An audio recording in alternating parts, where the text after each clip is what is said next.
Cədvələ uyğun fikirləri müəyyən edin. Onlar yeni layihə hazırlayırlar. Cümləsində layihə sözü təsirli haldadır. Doğru yazılıb. Bəli, doğru fikirdir. Çünki layihə sözü burada feilin yanında işlənir və onu rahatlıqla biz müəyyən təsirliyə çevirə bilərik. Layihəni hazırlayırlar eləyə bilərik. Evi təmizləyib həyətə çıxdı cümləsində ilk söz təsirli haldadır. Yanlış yox, doğru olmalı idi. Ona görə bunu seçməyəcəyik. Burada evi sözü həqiqətən təsirli haldadır.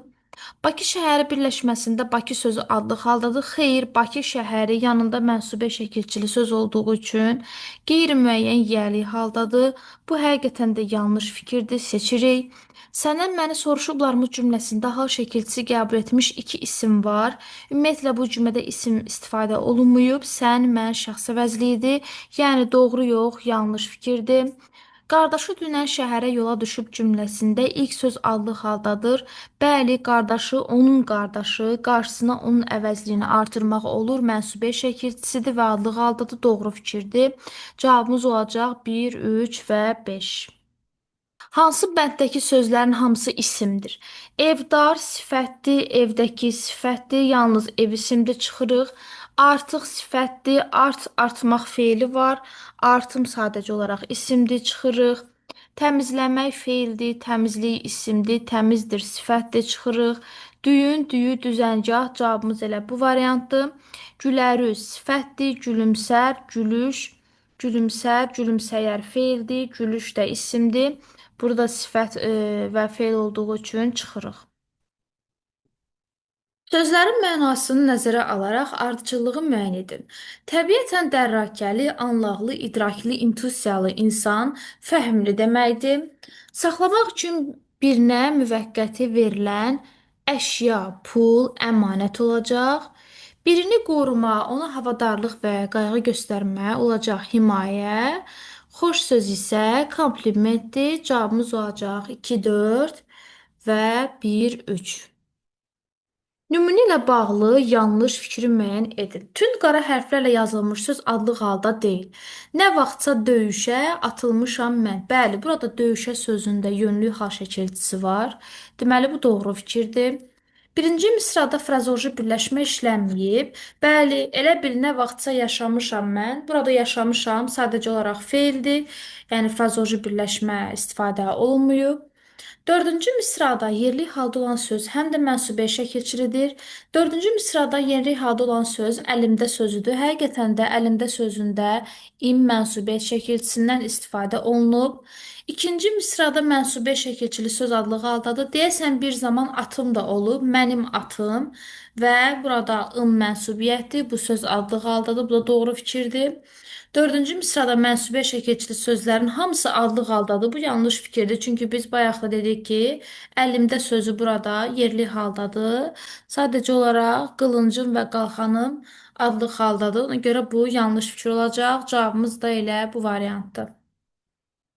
Hansı sözlərin amonim mənaları eyni nitq hissəsinə aiddir? Cır sözü, cırmaq feili var. Bir də cır sifət kimi yabanı bitkilərə deyilir. Ətək amonim deyil, kəsir ümumiyyətlə amonim deyil. Qıyıq, bəstə, yara. Burada bu sözlər amonim olsa da mənaları fərqli nitq hissələrinə aiddir. Qıyıq sifət kimi, bir də isim kimi, bəstə də həmçinin sifət kimi balaca, bir də bəstə musiqi bəstəsi isimdir. Yara isə yaramaq feili, bir də yara ismi kimi işlənir. Nəfis, müxtəsər, çən. Burada nəfis sözü amonim deyil. Müxtəsər sözü yenə də amonim deyil. Çən sözü isə amonim olsa da bu variantı götürə bilmərik. Oynaq bir mənası sifətdir. Oynaq musiqi bir mənası isə oynaq isimdir. Sümük deməkdir. Hava İkisi də isim olsa da yenə də bu variant uyğun gəlmir. Çünki qalx sözünün də bir mənası fel, bir mənası isimdir. Cavabımız bu variant olacaq. Yal bir atın saçlarına deyilir, bir də itə verilən yeməyə deyilir. Hər ikisi isimdir. Əsər biri var, yazıçının yazdığı, ərsəyə gətirdiyi əsər. Bir də əlamət, nişanə mənasında işlənir, əsər əlamət. Qayın isə qohumluq bildirir, bir də qayın ağacı var. Yəni bütün mənaları isim olduğu üçün cavabımız bu variant hesab olunur. Yazılışı və tələffüzü fərqlənməyən sözləri seçməliyik. Xiffət, həssas, kasad olacaq. ka, sat şəklində, çünki d ilə bitir. Ona görə bu variantı çıxırıq. Malikanə, vaxtaşırı rəssam. Burada vaxtaşırı sözündə t dəyişir, d-ya çevrilir. Qəhrəman, dialoq, tələbat. Burada dialoq sözü dəyişir. Həm y samiti əlavə olunur, həm də q, k kimi deyilir. Bilərzik olacaq, bilərzik. Ona görə bu variantda çıxırıq. Cavabımız bu variantdır. Qiraət, bəraət, bikar. Bu sözlər necə yazılırsa, o cürə tələffüz olunur. Sadəcə qiraət, bəraət sözlərində A saiti uzanır, uzanma isə fərq hesab olunmur. Cədvələ uyğun fikirləri müəyyən edin. İlk sözün son samiti cingiltili tələffüz olunsun. Quraqlıq sözündə qıdan sonra sait gəldiyi üçün qığıya keçəcək. Yəni biri birdir. Şərik sözü alınma sözlü. Buradakı samiti samit gələndə dəyişmir. Kəpənək sözü samit gəldiyi üçün ç, ix kimi tələffüz olunur. İlk sözün son samiti kar tələffüz olunsun. İştirak sözünü seçəcək, yenə də alınma sözü olduğu üçün ç dəyişmir. Məslək sözü yenə də samit gəldiyi üçün ç, x, düşdük kimi tələffüz olunacaq. Çiçək sözü isə özündən sonra sait gəldiyinə görə Q əvəzləməsi baş verəcək. Deməli cavabımız olacaq 1, 4 və 5. Uyğunluğu müəyyən edin. 2 leksik, 1 qrammatik şəkilçi, 1 leksik, 1 qrammatik, yalnız 1 leksik şəkilçi olsun. Qızartılar sözünün kökü qızarmaq, qızarmaqdan qızartı və lar cəm şəkilçisi. Yəni 1 leksik, 1 qrammatik. 2-yə gedir A. Daramaqdan daraq yaranır. Yalnız bir leksik şəkilçi var, qrammatik yoxdur. 3-ə gedir B. Məktub sözün kökü. Məktublamaq deyə bir şey olmadığı üçün laş bütöv leksik, d və q qrammatik. Yəni bir leksik, 2 qrammatik şəkilçi var. Bu heç birinə uyğun gəlmir. İşləkdir sözün kökü iş, işləmək, işlək, 2 leksik, 1 qrammatik var. Bu gedir 1-ə. Süzgəc sözündə isə sadəcə bir leksik şəkilçi var, qrammatik şəkilçi yoxdur, gedir 3-ə. Deməli, cavabımız 1-ə D, 2-yə A, 3-ə isə B və Y olacaq. Cümləni tamamlaya bilməyən fikri müəyyən edin. Yaz isminə birbaşa dır şəkilçisi qoşulsa, olacaq yazdır. Bu zaman vurğu düşür birinci hecaya və sözümüzün tələffüzündə dır qrammatik şəkilçi olduğu üçün tələffüzdə r düşür. Ahəng qanunu pozulmaz, bəli pozulmaz.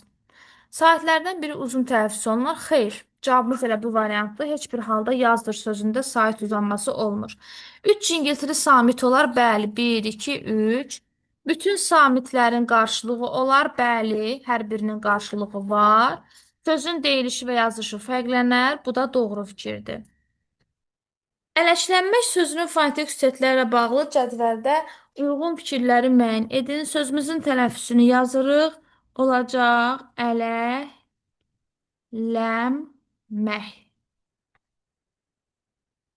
Yazışı və deyilişi arasında 2 fərqli məqam var. Xeyr, göründüyü kimi 3 dənə fərq var. Bu yanlışdır. Cingiltili samitlərin sayı kardan çoxdur. Cingiltili samitlərimiz həqiqətən də 4 dənədir. Kar samitimiz 2 dənədir. Deməli 2-ni seçirik.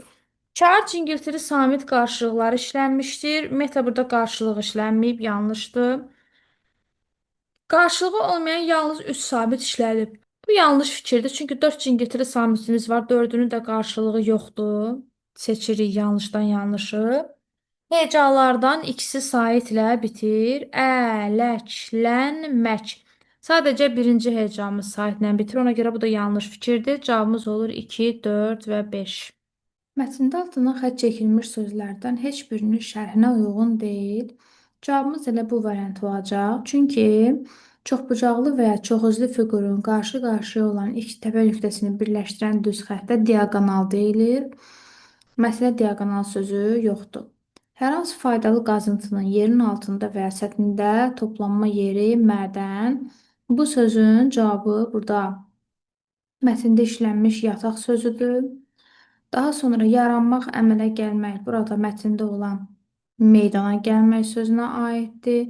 Antik sözünə aid olan qədim dövrlərə məxsus olan deməkdir. Dairəvi fiqurun mərkəzindən keçən və onu 2 bərabər hissəyə ayıran düz xətt isə olacaq diametr. Deməli, düzgün cavabımız bu variantdır. Mətndə bununla bağlı fikir yoxdur. Kəlbəcərdə su hövzələri boyunca çoxlu qədim süni mağaraların mövcudluğu bu mətnin bu hissəsində göstərilir ki, Tərtər çay boyunca qədim süni mağaralar mövcuddur. Daha sonra ikinci fikrə nəzər salaq. Kəlbəcərdə qızıl yataqların istismar olunmağa başlanması zamanı mətndə belə bir fakt yoxdur. Cavabımız elə bu variantdır. Kəlbəcərdə insanların lap qədim zamanlardan yaşaması da elə mətnin bu hissəsində qeyd olunub ki, burada ibtidai insanın meydana gəlməsi və formalaşması 4-cü geoloji dövrlə bağlıdır. 4 milyon ildən artıq tarix deməkdir. Və yaxud da bu dördüncü abzasda da var ki, burada 30 min ildən çox tarixi olan qədim yaşayış məskənləri aşkar olunmuşdur. Ən yüksək dağ rayonunda arxeoloji tədqiqatların aparılması, ən yüksək dağ rayonu olması mətnin birinci cümləsindədir. Arxeoloji tədqiqatların aparılması da məhz burada qeyd olunub. Qədim mədəniyyət nümunələrinin olduğunu deməyə əsas verən faktlar, bəli, mətndə göstərilir ki, burada qaya təsvirləri, qədim türk əlifbası nümunələri aşkar edilmişdir. Deməli, bu fikirlərin hər biri doğrudur. Düzgün cavabımız bu variant olur. Mətnə əsasən fikirlərdən birinin dəqiqliyini təsdiq etmək olar. Kəlbəcər rayonu 1936-cı ildə yaradılıb. Mətndə ümumiyyətlə Kəlbəcər rayonunun yaranmasına bağlı bir fikir yoxdur. Beynəlxalq əhəmiyyətli qərar uzun müddət reallaşdırıla bilməyib. Cavabımız bu variant olacaq. Çünki biz bu fikri məhz buradakı fikirlərlə təsdiq edə bilərik. Qeyd olunur ki, BMT Təhlükəsizlik Şurası belə bir qətnamə qəbul edir ki, Kəlbəcər və Azərbaycanın digər işğal olunmuş rayonlarından işğalçı qüvvələr çıxarılsın. Lakin həmin qətnamədən irəli gələn öhdəlik yerinə yetirilmir. Nəhayət, uzun illərdən sonra Kəlbəcər rayonu 2020-ci ildə azad edilir. Deməli, bu fikirlər məhz bu ikinci cümləni əsaslandıra bilər. Azərbaycanın ən qədim yaşayış məskəni Kəlbəcərdə tapılıb. Bu yanlışdır ümumiyyətlə, çünki ən qədim demir. Mətndə qeyd olunur ki, qədim məskənlərdən biri, yəni qədim süni mağaralar mövcuddur, qədim insan məskənlərindən biridir və yaxud da burada Azərbaycanda ən qədim yaşayış yerlərindən biri aşkar edildiyi qeyd olunub. İbtidai insanlara aid əmək alətlərinin tapıldığı ilk yer Kəlbəcərdir. Bu da yanlış fikirdir. Çünki mətndə tapıldığı yox, qeyd edir ki, ilk əmək alətləri burada hazırlanıb. Yəni bu yerlərdə hazırlanıb, tapıldığı deyilmiş. Azərbaycanda yeganə civə yataqları Kəlbəcərdə yerləşir. Bu da yanlışdır. Mətndə belə bir fakta rast gəlmirik. Mətnə əsasən cədvəldəki uyğunluğu müəyyən edin. 21 avqust 2025-ci ildə Kəlbəcər rayonu işğaldan azad edildi. Bu yanlış fikirdir, çünki mətndə qeyd olunub ki, Kəlbəcər rayonu 2020-ci il noyabrın 2-də işğaldan azad olunub. Kəlbəcərdə insanlar İslamın yayıldığı dövrdən başlayaraq məskunlaşmağa başladılar. Bu da yanlış fikirdir, çünki mətndə qeyd olunur ki, ta 30 min ildən çox tarixi olan qədim yaşayış məskənləri var idi. 6 min il yaşı olan qaya təsvirləri var idi. Və burada insanlar atəşpərəstliyi, xristianlıq, daha sonra İslamın olduğu dövrlərdə məskunlaşıblar. Deməli, 1 ilə 2-ni seçmirik. Yanlışdan yanlış fikirləri götürməliyik. Misal üçün, üçüncü fikir elə özü yanlışdır. Çünki 76-cı ildə qaya təsvirləri Kəlbəcərdə yox. Burada yazır ki, qaya təsvirlərinin yerləşdiyi ərazinin yaxınlığında qədim yaşayış yerlərindən biri aşkar olunmuşdur. Deməli, bu yanlışdır. 1968-ci ildə isə Şorbuq və Ağyataq yox. Burada qeyd olunub ki, Ayçınqıllı və Pəriçınqıllı dağlarının qayalarında həkk edilmiş təsvirlər öyrənməyə başlamışdı. Deməli, 3 və 4-ü yanlış olaraq seçirik. Beşinci fikri ehtimal kimi qəbul etmək olar, çünki həqiqətən də həmin qətnamə işğalla bağlı idi. Burada yazmışdı ki, Qətnamədə qeyd olunur ki, bütün işğalçı qüvvələr Kəlbəcər və Azərbaycanın digər işğal olunmuş rayonlarından çıxarılsın və biz ehtimal edə bilərik ki, e, buna səbəb, yəni həmin qətnamənin qəbul edilməsinə səbəb məhz elə Kəlbəcərin işğalı olub. Deməli 5-i seçirik. İslam dini 7-ci əsrdən yayılmağa başlayıb. Bu isə faktdır, ehtimal deyil. Çünki mətndə konkret olaraq yazılıb ki, 7-ci əsrdən İslamın yayıldığı dövrlərdə yaradılmışdı. Deməli, bu fakt olduğu üçün seçmirik. Cavabımız olur 3, 4, bir də 5. Hansı faktlar mətndə yoxdur? İşğal dövründə məcburi köçkün düşmüş Kəlbəcərli qaydalar, azad edilmiş Kəlbəcərdə yenidən qurma işləri aparılır. Bu iki faktın hər ikisi mətnin sonuncu abzasında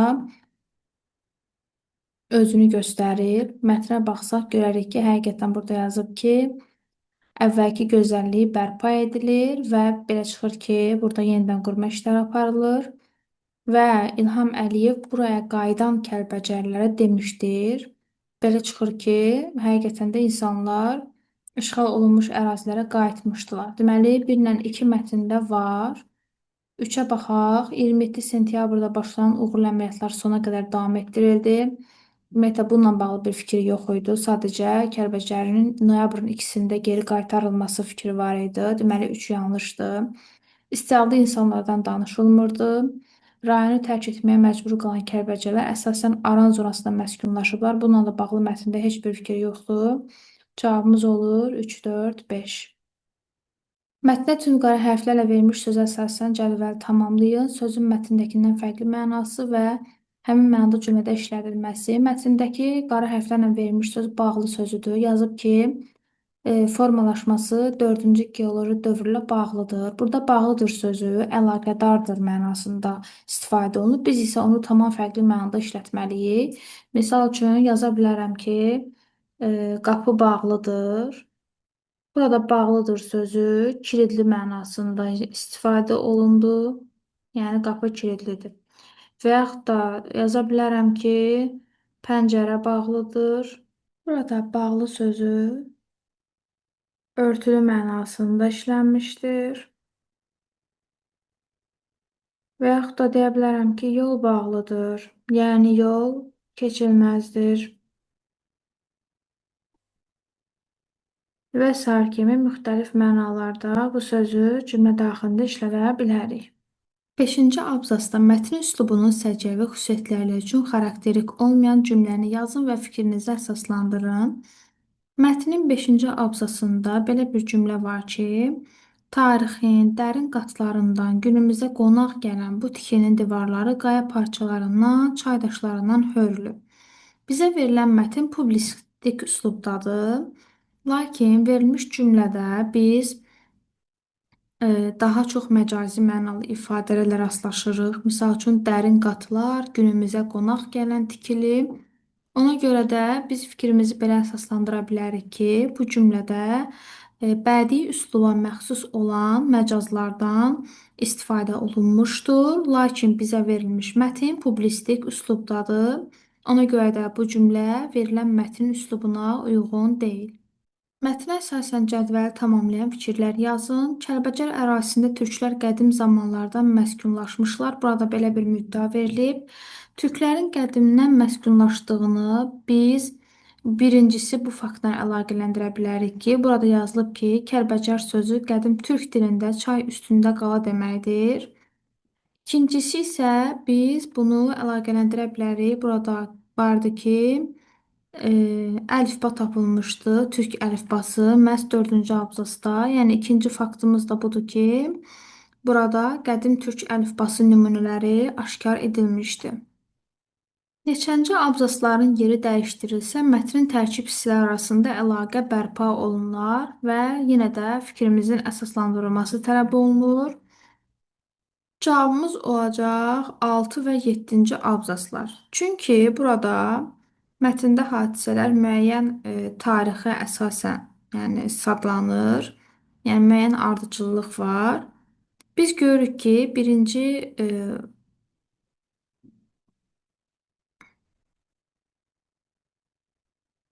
6-cı abzasda BMT-nin onun işğalı ilə bağlı qərarı var ki, işğalçı qüvvələr Kəlbəcərdən çıxarılsın və 2020-ci ildə Kəlbəcər rayonunun azad edilməsi faktı var. 7-ci abzasda isə 1993-cü ildə e, Kəlbəcərin işğal edilməsi faktı var. Öncə işğal edilməli idi, sonra BMT-nin qərarı, daha sonra isə işğaldan azad edilməsi yazılmalı idi. Deməli, 7-ci abzası biz 6-dan əvvələ keçirməliyik. Elə fikrimizi də bu şəkildə əsaslandıra bilərik ki, mətndə tarixi ardıcıllığı qorumaq üçün əvvəlcə 7-ci abzası yazmalıyıq, daha sonra 6-cı abzası. Çünki 7-ci abzasda Kəlbəcərin ilk dəfə işğal olunduğu tarix qeyd olunub. Daha sonra 6-cı abzasda isə BMT-nin bu işğalla bağlı qərarı və nəhayət Kəlbəcərin işğaldan azad edilməsi faktı qeyd olunmalı idi. 6-cı abzasda nöqtələrin yerinə tələb olunan söz 6-cı abzasda yazıb ki, rayonlarından dərhal çıxarılması tələb edilirdi, istənilirdi. Tələb olunurdu kimi ifadələri məhz nöqtələrin yerinə yazmaq olar. Mətnin məzmunu ilə bağlı yanlış fikirləri müəyyən edin. Stansiyada gecələmək üçün yer olmadığından Əşrəf yola düşür. Bu yanlış fikirdir. Orada gözətçi Əşrəfə orada qalmağı təklif etsə də, o bu ərazini yaxşı tanıdığını söyləyir və yola düşmək qərarına gəlir. Əşrəf kasıb bir kəndlinin övladı. Bu da yanlışdır. Çünki burada biz gələn adamların nitqində görürük ki, deyir ki, ağa bizi gözləyir. Və yaxud da ağa tapşırdı ki, kəndə rus libasında gəlməsin, ayıbdır. Belə çıxır ki, Əşrəf ağa övladı idi. Qatardan düşəndə Əşrəfin hər hansı yükü olmur. Bu da yanlışdır, çünki onun əlində bir yol çamadanı var idi. Deməli, cavabımız 1, 2, 3 olacaq. Stansiya ilə Əşrəfgilin kəndi arasında çay var idi. Bəli, çünki Əşrəf meşə ilə irəlilədikdə belə bir qərara gəlir ki, o nə qədər irəliləsə də çayı tək başına keçə bilməyəcək. Burada qeyd olunub, kürü keçə bilməyəcəm deyə öz-özünə düşünür. Deməli, evlə onların arasında, yəni Əşrəfin olduğu ərazi arasında bir çay var idi. Əşrəfin geyimi yerli cəmaatın ənənəvi geyiminə uyğun deyil. Bəli, bu da mətnin sonunda qeyd olunub ki, ona deyir ki, paltarını dəyiş, kəndə rus libasında gəlmə cəmaatdan ayıbdır. Birinci abzasda nöqtələrin yerinə hansı ifadə yazıla bilər? Birinci abzasda qatar kiçik dayanacaqda dayanır. Əşrəf vaqonun ayaqlığından atıldı.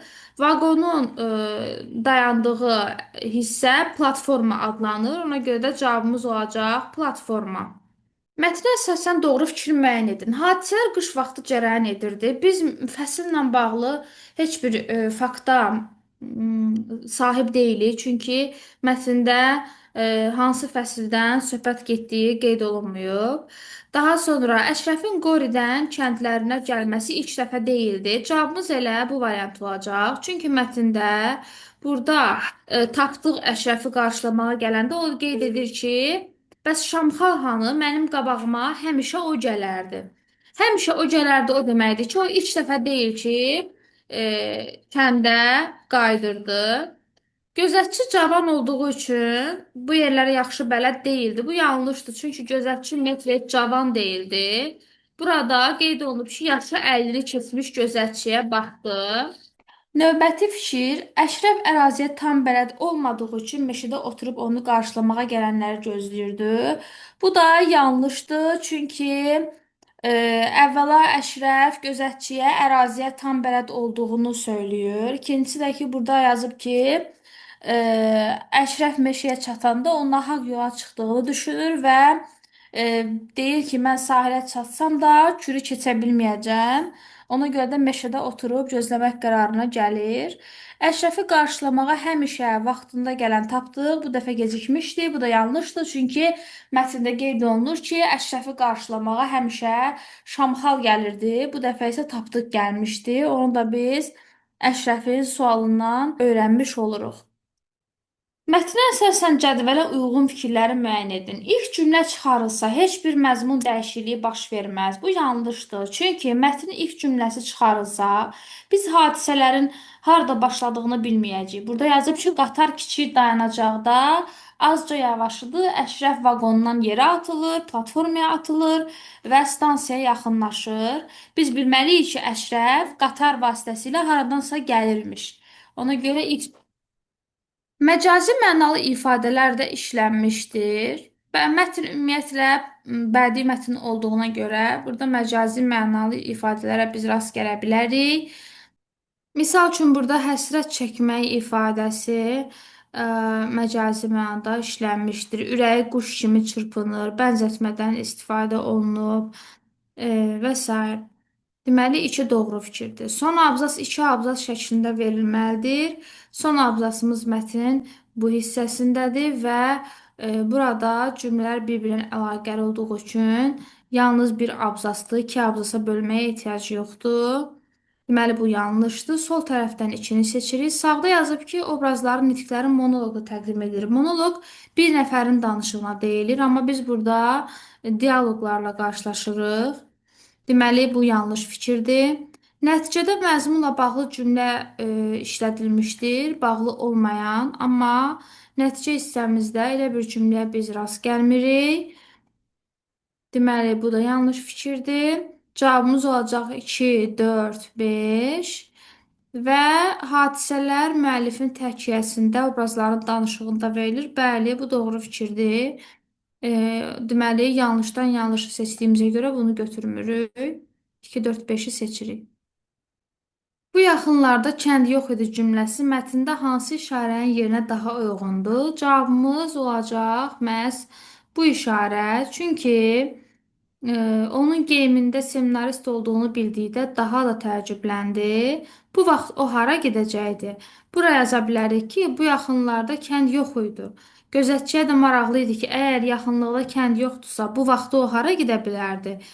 Yəni əvvəlcə kəndin olmadığını vurğulayır, sonra da öz-özünə sual verir ki, bu vaxt hara gedə bilər? Mətndə əvvəlində Roma rəqəmi qoyulmuş ifadələr əsasında cədvəli tamamlayın. Rəqəm qoyulmuş ifadələrdən biri uçmaq sözüdür və mətndə məcazi mənada işlənmişdir. Deyirdi ki, ürəyi quş kimi çırpınırdı, az qalırdı qanadlanıb uçsun. Yəni poetik funksiyada işlənmişdir. Əşrəf meşəyə çatdı. Bu isə informativ funksiyada həqiqi mənada işlənmişdir. Deməli biz uçmağa bura poetik funksiyada işləndiyi üçün işarə qoyuruq. Çatmaq isə həqiqi mənadadır, informativ funksiyadır və fərqli funksiyada cümlədə işlətmək tələb olunur. Quş uçdu yazsaq, olacaq həqiqi mənada, yəni fərqli üslub kimi informativ funksiyada yaza bilərik. Çatmaq sözünü isə biz poetik funksiyada yazmalıyıq. Misal üçün deyirəm ki, fikrim ona çatdı. Daha sonra müxtəlif versiyalar yazmaq olar. O mənim köməyimə çatdı. Bunu yaza bilərik. Mənim bunları etməyə haqqım çatır və sair kimi nümunələr, misal göstərmək olar. Çərçivədə verilmiş cümlədəki fəaliyyətin Əşrəfə aid olmadığını əsaslandırın. Çərçivədə verilmiş cümləmiz budur ki, onlar atdan düşdülər.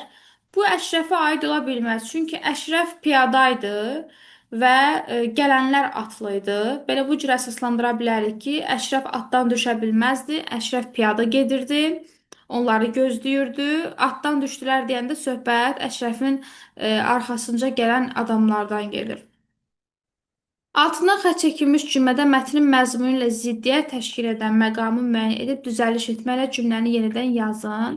Xətt çəkilmiş cümləmizdə bir söz yanlış işlədilib. Qatarı yola salan gözətçi səhər çağı tək qalan sərnişinə baxdı. Səhər çağı yox, axşam çağı olmalı idi. Çünki baş verən hadisə axşam baş vermişdi. Bunu biz digər cümlələrdən də görə bilirik. Misal üçün yazır ki, gözətçi artıq üzərinə axşam qaranlığı düşən meşəyə və üfüqdə son şəfəqlərini yayıb batmaqda olan günəşə baxdı. Belə çıxır ki, hadisələr axşam çağı baş vermişdi. Üzərində rəqəm yazılmış sözlərin mənasını müəyyən edin. Birinci sözümüz yəhər, digəri isə cilov sözüdür. Yəhər sözünün mənası qeyd olunduğu kimi atın, digər minik heyvanlarının belinə qoyulan əşyadır. Cilov isə atı və ya digər minik heyvanları idarə etmək üçün istifadə olunan e, ağızlıq və ya qayışlardan ibarət alətdir. Müqayisə cədvəlində mətnlərin üslubu xüsusiyyətləri ilə bağlı fikirlər yazın. Verilmiş mətnimiz bədii üsluba aiddir və biz buraya yaza bilərik ki, obrazlılıq var, məcazlardan geniş istifadə olunmuşdur və yaxud da xalq danışıq dilinə yaxındır. Verilən bu mətn isə rəsmi işgüzar üsluba aid olduğu üçün biz buraya yaza bilərik ki, yığcamdır, sintaksisi məhduddur. Ümumi cəhət kimi isə yaza bilərik ki, ədəbi dili təşkil edir, funksional üsullara aiddir və s.